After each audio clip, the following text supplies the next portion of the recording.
le pedí una reunión a Daniel Flynn y Daniel me hizo, cuando me dio la reunión, me hizo una pregunta. En el Perú, ¿cuántas personas no tienen agua? Y me dijo, bueno, y yo le dije, bueno, 8 millones de personas. Y él me dijo, entonces tienes 8 millones de razones para volver a tu país y hacer algo por ellos. Y entonces decido volver a Perú, comparto la idea con mi amigo Daniel Franco y armamos un equipo de personas y empezamos este proyecto de crear Yacua, que en ese momento no se llamaba Yacua, se llamaba Agua Gracias.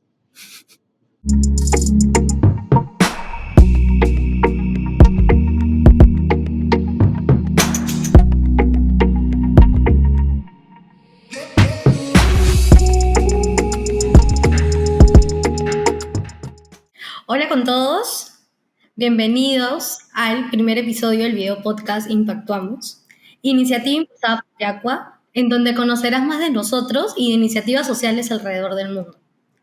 En este primer episodio nos acompaña Fernando Tamayo, fundador de Yacua, y Luis Chávez, director. Bienvenido, Fernando.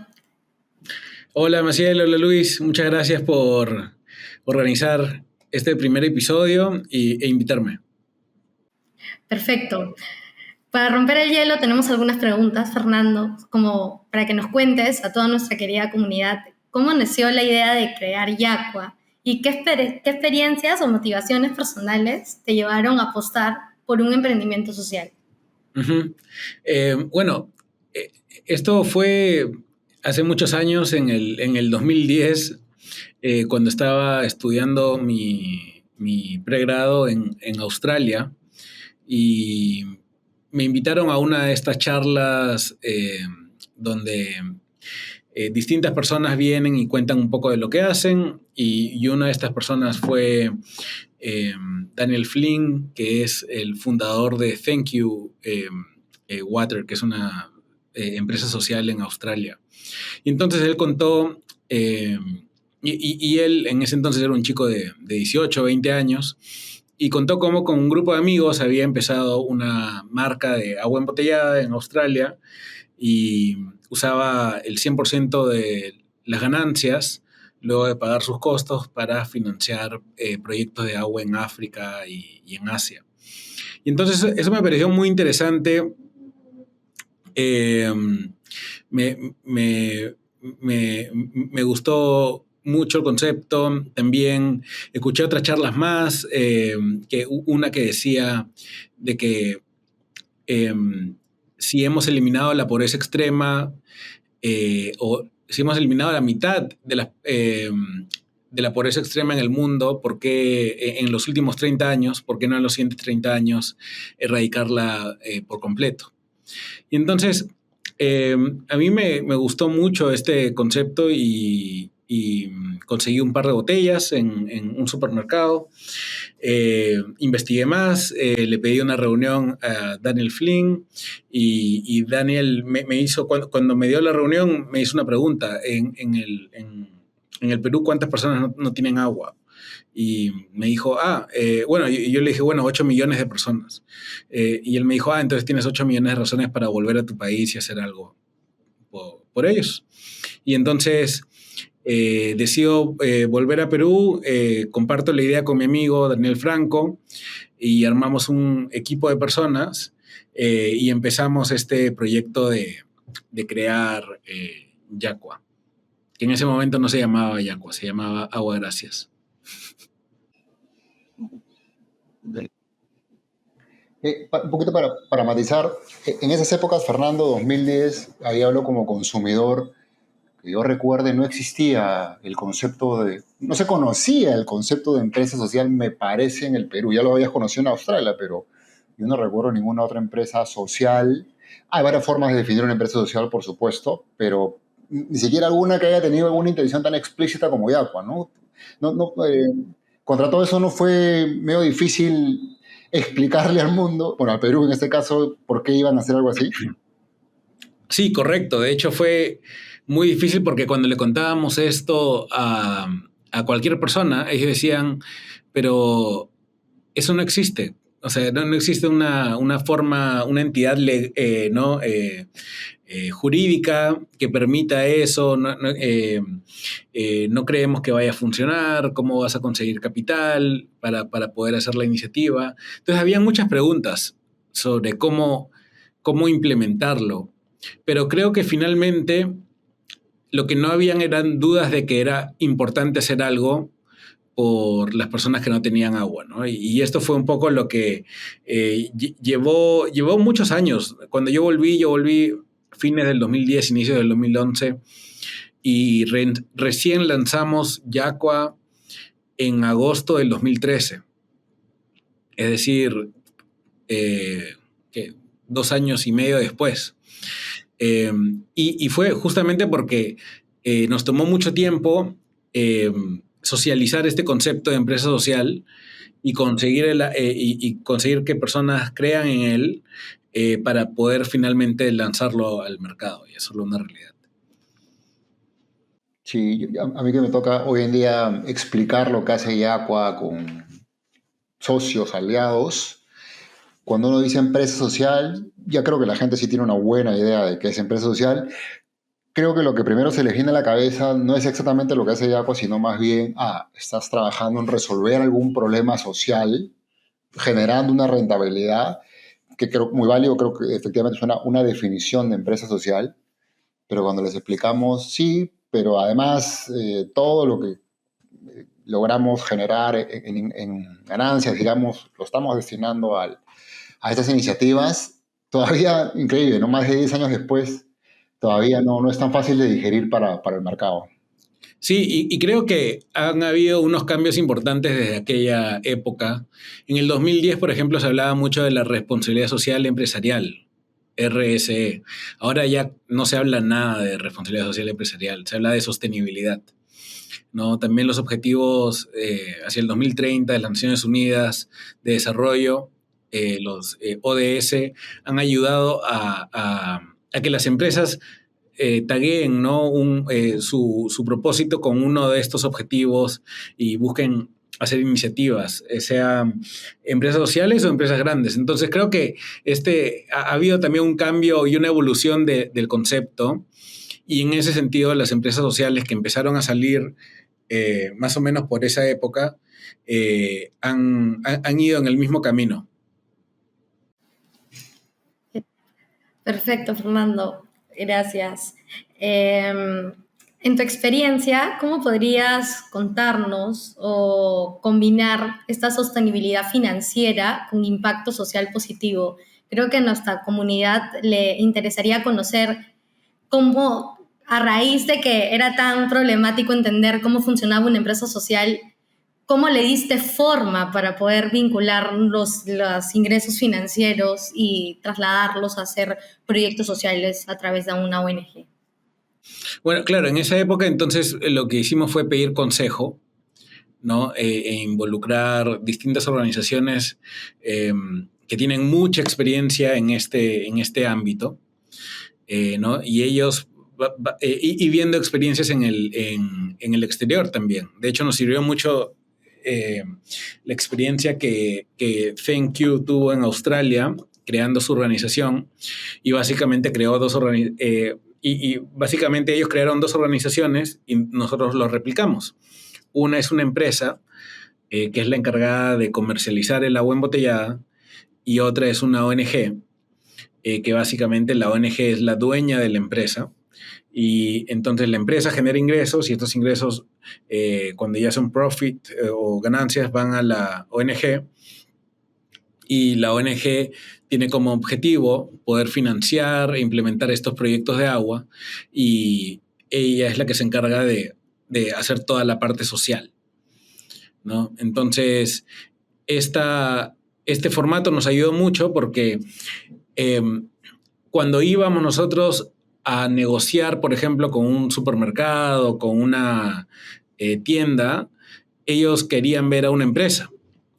Pero al mismo tiempo, cuando nosotros íbamos a un concurso de impacto social o queríamos financiar un proyecto de agua, los grupos de interés querían encontrar una ONG.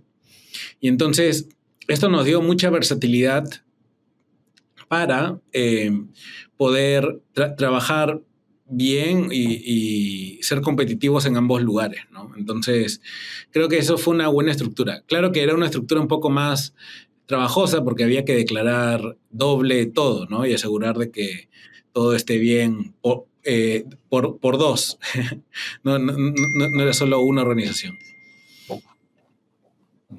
Creo que bueno ahí compartir que hoy en día esa estructura se mantiene, seguimos teniendo la empresa, que es la que se encarga de la comercialización, la que genera las ganancias. La ONG no es dueña de la empresa como el modelo de Thank You, pero está al costado y lo que finalmente genera la empresa, la SAC, esas ganancias pagan impuesto a la renta, como corresponde, y después ese dinero en forma de dividendos que lo recibimos los que somos accionistas, íntegramente se traslada a la otra organización, a la ONG, como una donación, que es, digamos, el capital, voy a llamarle semilla, con el que principalmente operamos, ¿no? Fuera de todas las colaboraciones, aportes y donaciones de muchas personas y sobre todo instituciones que colaboran con nosotros, ¿no?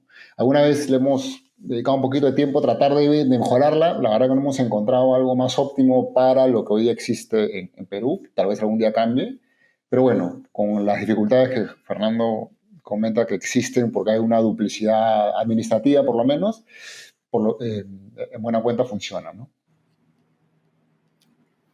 Sí, creo que con eso les queda clarísimo a nuestra comunidad cómo es que funcionamos hoy en día. Y aprovechando eso, principalmente a mí que en algún momento fue consumidora de Yacua, me gustaría saber qué desafíos enfrentaste, porque sabemos que el mundo de agua embotellada es súper competitivo en Perú y hay unos monstruos dentro del mercado, ¿no? En marcas súper conocidas. Entonces, ¿cómo lo hiciste? Porque creo que nos pueden estar oyendo personas que les gustaría empezar una aventura dentro de alguna empresa social o una empresa con propósito, entonces sería interesante conocer esa experiencia. Sí, creo que fue muy importante buscar alianzas y creo que ese punto de entrar al mercado es un punto, fue lo que nos tomó tanto tiempo poder resolver para poder lanzar Yacua. Cuando nosotros recién estábamos pensando en la idea, habían dos caminos, ¿no? O creábamos o buscábamos fondos para invertir en una planta de agua pequeñita, eh, que mínimo nos iba a costar $50,000 solo la maquinaria. Entonces ya para nosotros era un montón de dinero y muy difícil lograrlo. Entonces, igual, aún si lo hacíamos, nos iba a dar una producción muy pequeñita de botellas, ¿no? Y por otro lado, no con la calidad que el mercado está acostumbrado. Entonces, ese era un camino. El otro camino era ver cómo hacíamos alianzas con empresas para poder utilizar un poco de su capacidad ociosa de la planta. Porque en realidad teníamos que ser un poco creativos para poder entrar a este mercado y sobre todo con este concepto de ayuda social. Cuando teníamos en mente esto de ayuda social, e hicimos un poco el análisis de mercado, lo que nos dimos cuenta es que las personas no querían pagar más por ayudar. Y de hecho no iba a ser muy escalable.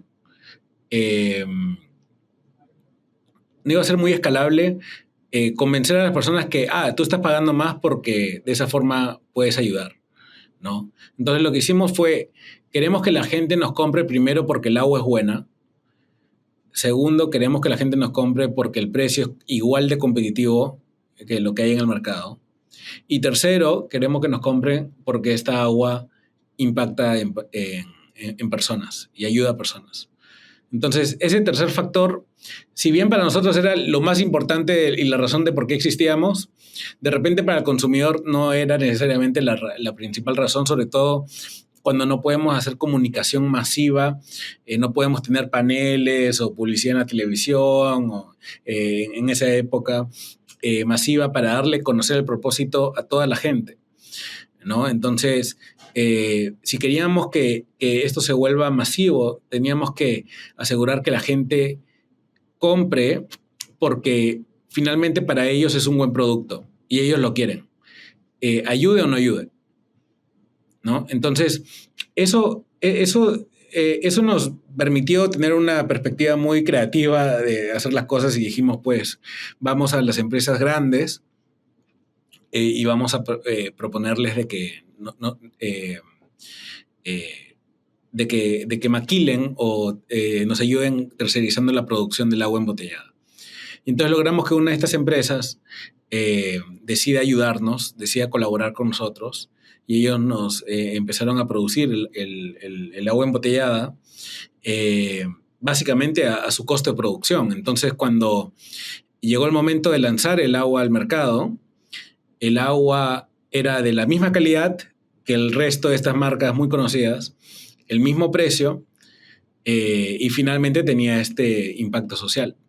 Y esto nos ayudó a poder abrir puertas de estar en muchos restaurantes, en farmacias, en grifos, ¿no? Y poder tener un producto del cual no se dude de la calidad. Pero claro, esto tomó ir a tocar muchas puertas, hacer que muchas personas nos digan, no, esto no podemos ayudarte ahora, pero gracias por presentarnos y está muy bueno lo que hacen, pero no te podemos ayudar. Y finalmente una empresa dijo que sí. Y claro, y obviamente nos pidió los materiales para producir. Entonces, ahí fue la siguiente etapa de ir a hablar con los proveedores, ¿no? Ok, ¿quién produce tapitas? ¿Quién produce etiquetas? ¿Quién trae el plástico para las botellas? E ir a hablar con ellos y que nos den unas condiciones similares a las que tienen las empresas grandes en términos de precios, en términos de pagos, porque claro, tampoco era era viable pagarles al contado, por ejemplo, claro, siendo una empresa sin historial, no una empresa nueva, pero que los clientes te paguen a 60 o a 90 días. Eh, entonces, eso teníamos que resolver también para poder no tener problemas de liquidez en el futuro. Y sobre todo, cuando esta industria o este tema de agua embotellada, como es un consumo masivo, los márgenes son muy bajitos.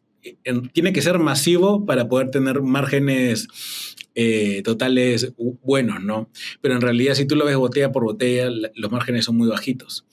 Entonces, era muy importante de que resolvamos esto desde el comienzo para luego no tener inconvenientes en el futuro. Yo quiero subrayar una de las cosas que dijo Fernando, que para mí fue y es uno de los grandes aprendizajes de todo el tiempo que tengo en Yacua, que tiene que ver con esto de que las personas, en su mayoría, por lo menos hoy, no necesariamente prefieren un producto por el impacto que el producto pueda generar, en nuestro caso, impacto social, ayudando a resolver la brecha del agua, ¿no? Yo conocía de Yacua cuando no tenía nada que ver con la organización, el producto. Recuerdo haber comprado, como creo que muchos de los que van a escuchar, alguna botella en alguna farmacia. Recuerdo haber visto rápidamente el motivo social. La verdad que no recuerdo haber entendido bien. Debo haber dicho, oye, qué bien, pero no fue un, wow, voy a comprar esta agua todo el tiempo, ¿no?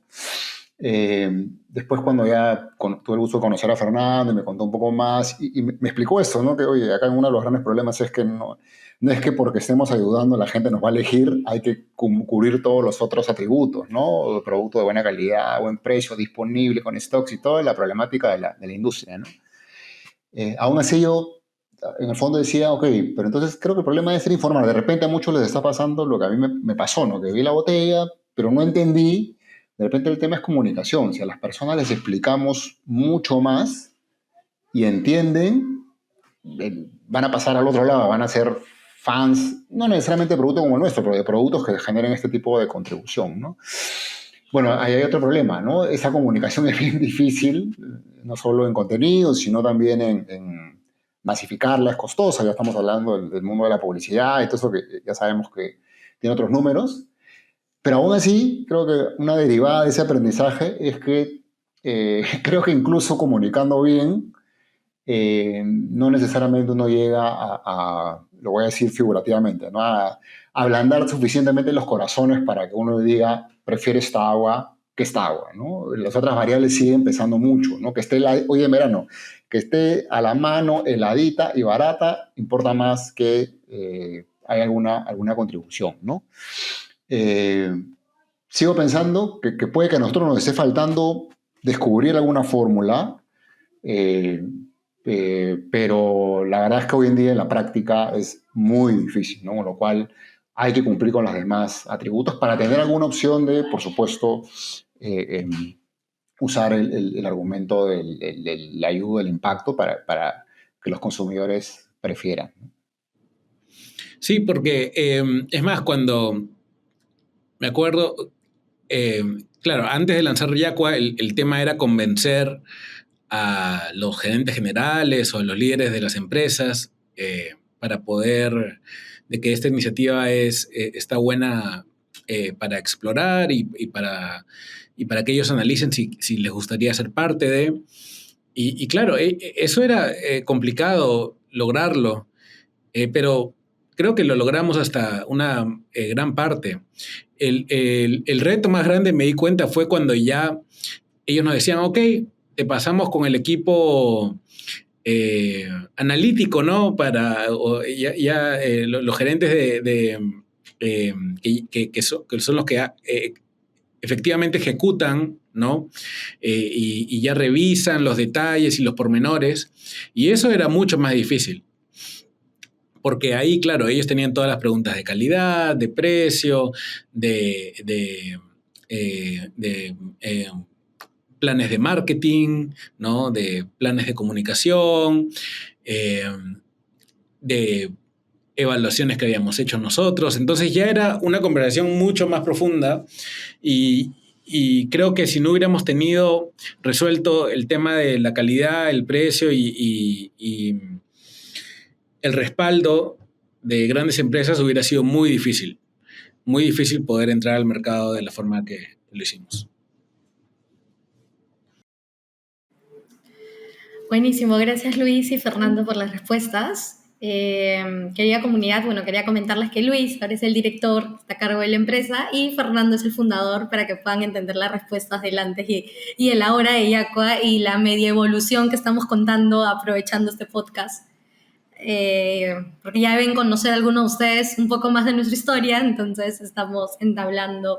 Entonces, ya esta pregunta, que es para ambos, si pudieran compartirnos alguna historia inspiradora de los beneficiarios que han conocido con el primer proyecto que cada uno de ustedes ha compartido.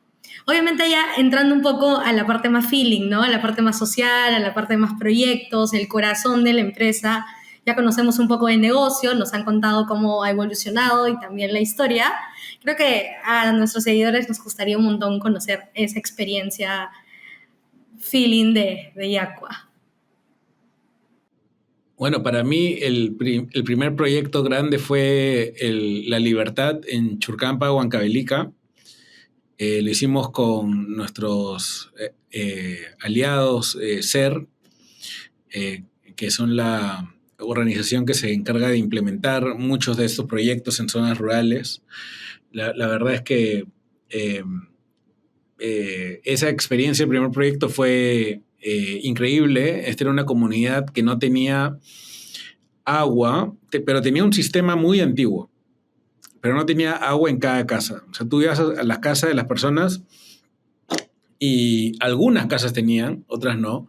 Era un tubito que salía de debajo de la tierra y con un cañito, ¿no? Y 3 casas, 4 casas iban a ese cañito a sacar agua. Y era una agua que... Y tú veías baldes debajo, ¿no? De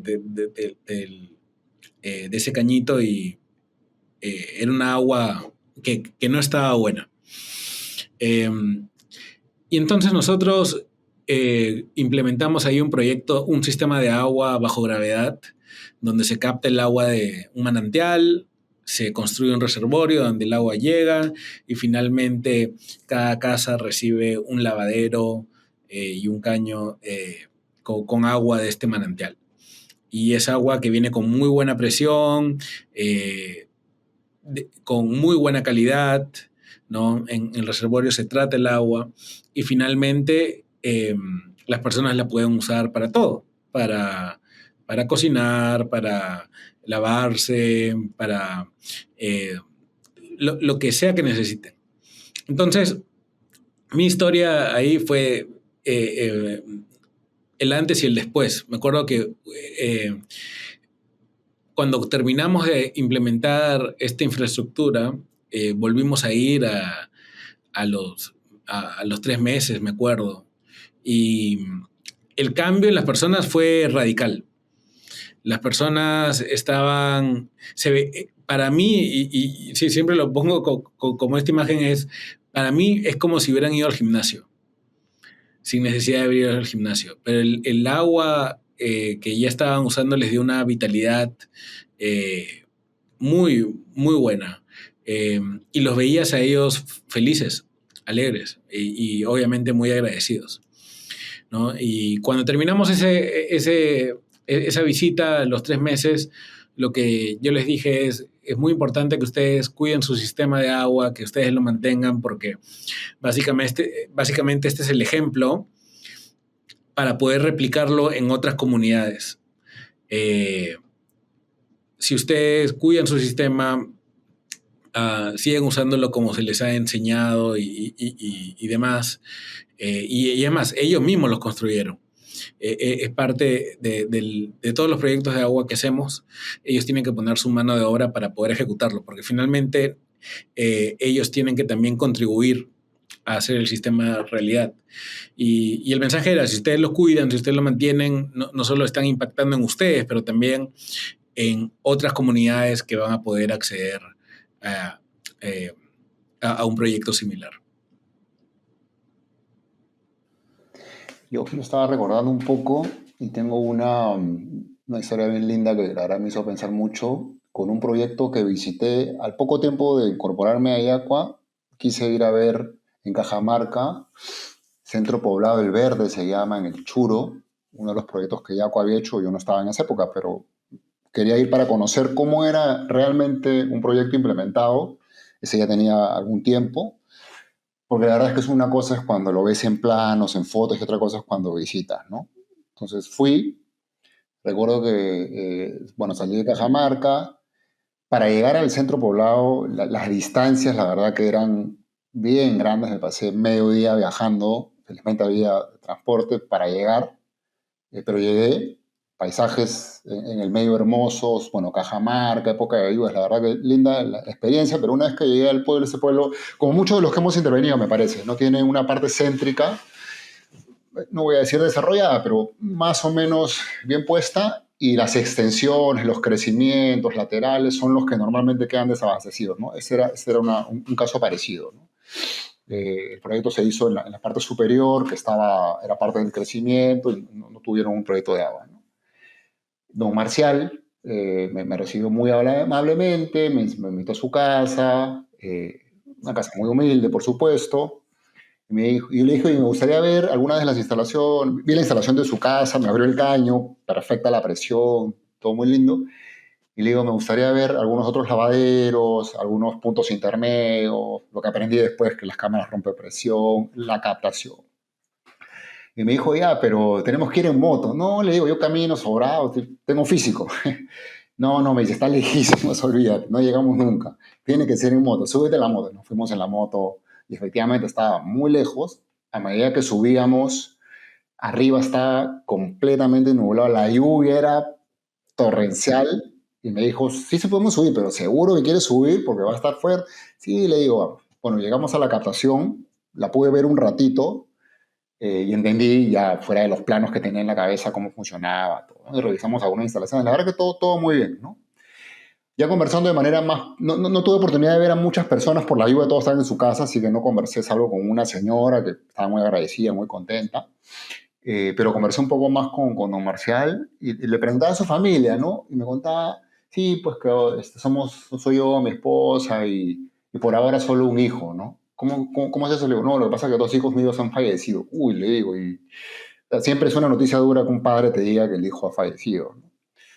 Me contó un poco, bueno, creo que los detalles no aplican tanto, pero lo que en buena medida me dijo era que, bueno, se enfermaron de algo sus hijos en algún momento y no tuvo la manera económica ni disponibilidad de transporte para sacarlos, cosa que no hubiera pasado en una ciudad mucho mejor atendida, ¿no? Nosotros, un hijo se nos enferma y la mayoría de las veces sí tenemos un sitio a donde llevarlo, muy rápido, muy cerca, a costos razonables y normalmente lo salvan. Acá le entendí que fue en la época en que murieron estuvo tan alejado y con tan complicados recursos que simplemente se enfermaron y no los pudieron salvar, ¿no?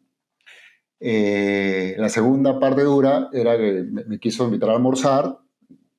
Los que estamos en Yaca sabemos que las personas de las comunidades en las que atendemos son súper agradecidas, súper amables, súper hospitalarias y siempre quieren invitar y quieren recibirnos muy bien.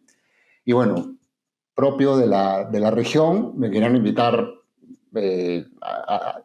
algún animalito querían sacrificar para compartir, ¿no? Y yo le conté, le digo, mira, la verdad que muy agradecido, no tienes por qué molestarte, pero además yo soy vegano, yo no como carne animal, ¿no? No, pero como sea, que tienes que comer un conejito, una cosa así.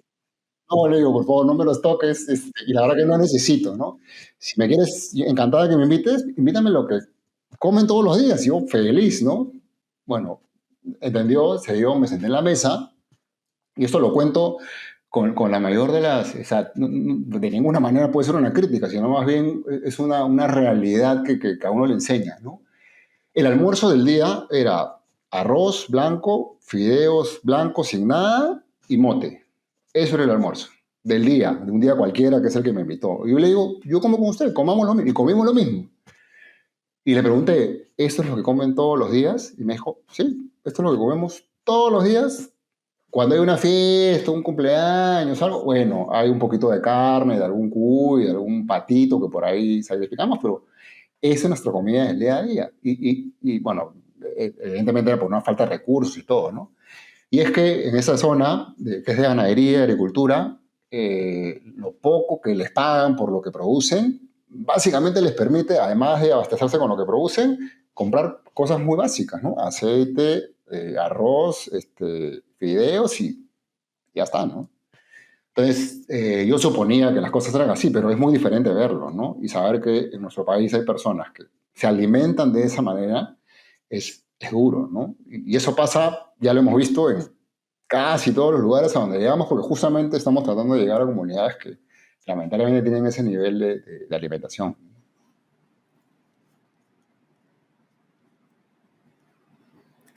Wow, súper, súper meditador lo que nos comentan ambos. Yo creo que nuestra comunidad se va a llevar un buen mensaje del trasfondo, del por qué hacemos esto, pero también del mensaje de que hay mucho más por hacer, ¿no? Que al final es lo que queremos que cale en cada uno de ellos.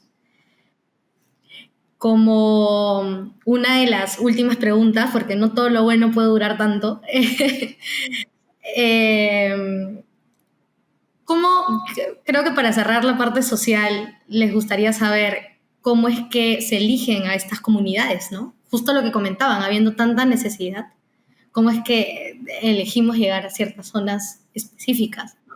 Porque nos puede estar oyendo personas que de repente también están interesados en querer beneficiarse de alguno de nuestros proyectos.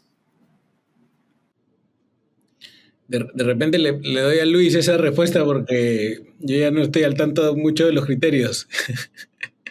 Creo que hay como que dos fases, ¿no? La que hasta ahora más o menos está activa en términos de selección de comunidades tiene que ver con que tenemos varios socios, aliados, otras ONGs o empresas que tienen presencia en diferentes zonas del país, que atienden necesidades similares o eh, asociadas, y ellos nos refieren comunidades que, como muchas de las que hay, necesitan el agua, no tienen instalaciones ninguna o instalaciones en muy mal estado, pero que además tienen la característica de ser comunidades realmente interesadas, organizadas, dispuestas a poner el hombro para de manera conjunta hacer los proyectos, ¿no?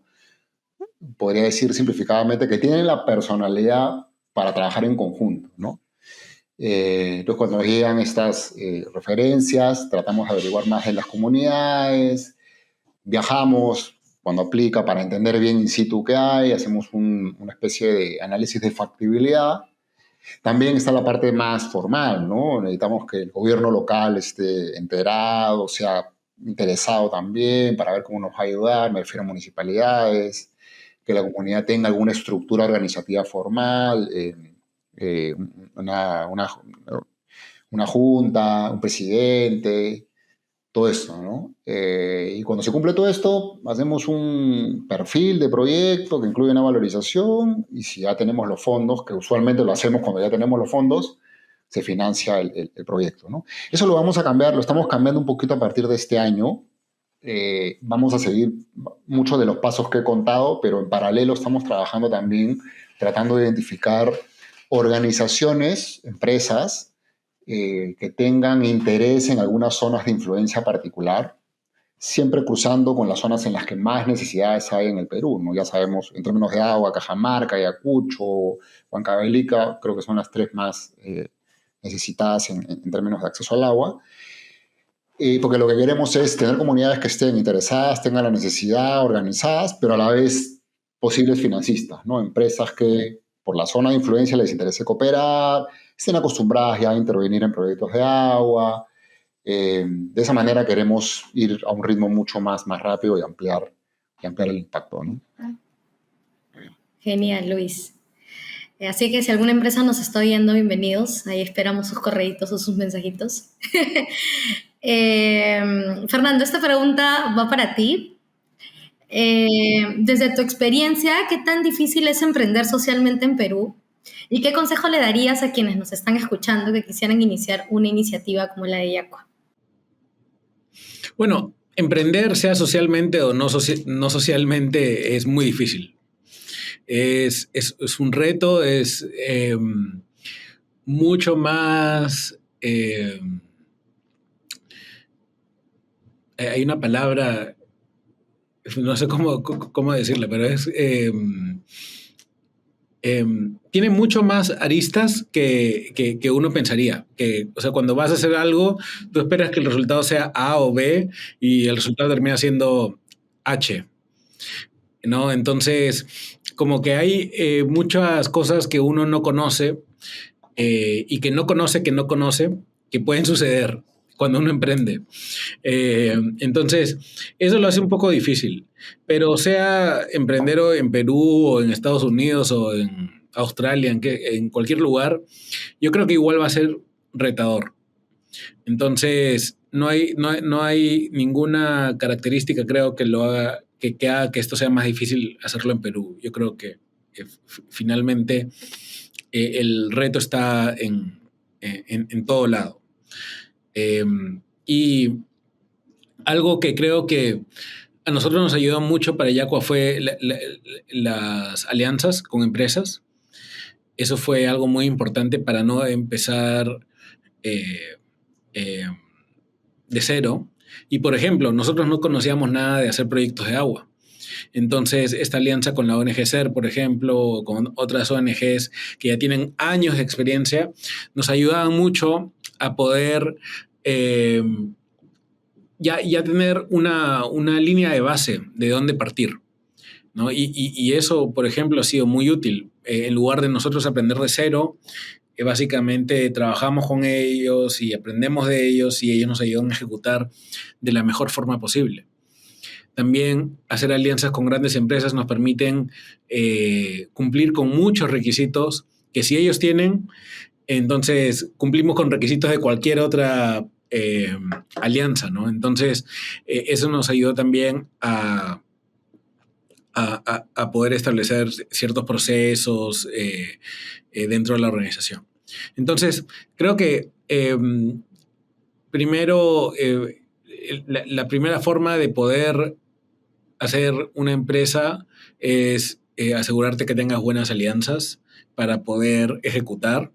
Y luego, segundo, cuando uno empieza, pues con mucha perseverancia, ¿no? La primera vez no va a salir bien. Yo me acuerdo que el primer año de ventas de Yaqua, de agosto de 2013 a agosto de 2014, fue muy poquita, muy poquita agua embotellada fue vendida. Y en 2014, 2015 tuvimos la suerte de poder contar nuestra historia en CNN, y una vez que salió, Yaqua se disparó en términos de ventas y cosas, ¿no? Me acuerdo que Gianmarco lo compartió en sus redes sociales, Gastón Acurio también. Entonces ya fue ya fue otro ritmo, otra atracción. Pero para llegar a eso, que fue un poquito de golpe de suerte, tuvimos que sí trabajar con mucha perseverancia todo ese año, eh, con mucha... eh, con mucha paciencia. Y creo que ese tema de paciencia es muy importante para cualquier cosa. Y sobre todo para esto, de emprender. Genial, Fernando. Muchas gracias por tu experiencia y por el tip. Y por último, ¿cuál es la visión de Yaqua para los próximos 5 años? ¿Y cómo pueden las personas o empresas sumarse al movimiento que venimos haciendo? Yo podría decir que en línea con lo que contaba respecto a este cambio de estrategia para ubicar a comunidades y cómo financiarlo, la visión que tenemos en la organización es generar muchísimo más impacto. Estamos muy orgullosos de todo lo que se ha hecho hasta el momento. Hemos logrado llevarle agua ya a casi 2.000 personas con los 7 proyectos que llevamos haciendo, pero somos muy conscientes también de que comparado con el tamaño del problema es bien poquito, ¿no? Que la única manera de que ese impacto se sienta, obviamente, es escalar. Y sabemos que solos no lo vamos a poder hacer. Alguna vez hicimos un ejercicio ahí, recuerdo en un directorio que estuvo Fernando, ¿qué pasaría si fuéramos los dueños del mercado del agua embotellada en Perú? No alcanzaría para resolver el problema del agua todavía, ¿no? Se necesita mucho más dinero, ¿no?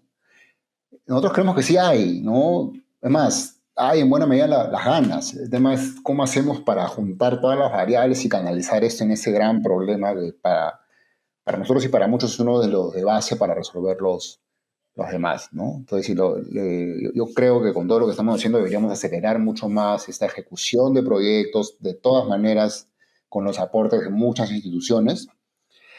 Y eso debería llegar a una determinada escala que genere eso que se llama ignición, creo, ¿no? Que es cuando uno ya llega a un determinado grado de temperatura, se empieza a prender el fuego casi solo, ¿no? Para que de hecho lo tenemos por ahí escrito en alguno de las conceptualizaciones de Aqua, ¿no? Queremos ser este movimiento que inspire a muchas más personas a que ayuden a resolver ese gran problema, ¿no? Yo creo que no tenemos que llegar a nosotros a resolverlo al 100%, de hecho no podríamos, humildemente, pero creo que tenemos que llegar a un grado tal que a partir de ahí mucha gente diga, ya, sigamos poniendo fuerzas y realmente esta brecha de agua se reduzca al mínimo o desaparezca en países como el nuestro, ¿no? Perfecto, Luis. Creo que con eso estamos más claros. Y por último, ¿qué mensajito les quisieran dar a nuestros oyentes y cómo pueden sumarse al movimiento de Yaqua? Yo creo que ese mensajito es para ambos y con eso cerramos el primer episodio del podcast Impactuamos. Por mi lado, muchas gracias por sumarte, y si estás acá escuchando es porque eres parte de la comunidad de Yaqua y de las empresas sociales en general, eh, y, y ese compromiso con estas causas sociales es muy importante, porque finalmente en un país como Perú, donde no podemos esperar que el gobierno resuelva todas las cosas que hay, creo que todos tenemos un rol muy importante de tener y de participar activamente para poder lograr un mejor país para todos. yo diría que entre esas oportunidades para participar, contribuir y generar el impacto que tenemos cada persona, hay varias alternativas, ¿no? Una es, trabaja mucho en lo que quiera, genera mucho dinero y comparte, es válida, pero comparte si ya has cubierto tus necesidades básicas. Otra, una forma, además yo lo digo del lado de las empresas que trabajamos en esto, ¿no? Necesitamos ese talento, o sea, si alguno de los que escucha tiene, por supuesto, las ganas, no dudo de ayudar, pero además algún talento que las empresas sociales, las ONGs podamos aprovechar, lo necesitamos, ¿no? Es cierto que probablemente a nivel económico, las empresas sociales, tal vez las ONGs, puede que no sean organizaciones que tengan la fama de pagar los mejores salarios, pero a mí me gusta decir esto, los salarios emocionales son infinitos, y eso la verdad que vale un montón. Y otra forma es emprender, ¿no? Ahí enlazo un poco con la idea esta de emprendimiento social, ¿no? Si al final uno identifica un problema que le parece importante, social, ambiental, y tiene alguna idea de cómo resolverlo, por favor, mándense, porque como todos sabemos, a muchos no les va a llegar, pero al que le funcione, no solo nos va a ayudar como humanidad, tierra, a resolver el problema, sino que además va a poder vivir de eso, con lo cual hay doble ganancia, ¿no? Entonces, creo que no hay excusa como para no sumarse a generar impacto. Por supuesto que se necesita mucha cabeza para identificar las mejores oportunidades y obviamente muchas ganas, ¿no? Es lo que finalmente empuja todo, ¿no? Perfecto. Agradecer a ambos por su tiempo y por sumarse a este primer video podcast de Yacua. Comunidad, si quieren enterarse más, bueno, esperen el siguiente video y también pueden seguirnos en nuestras redes sociales y comprar los productos de Yacua si se sienten identificados con nuestro propósito. Gracias.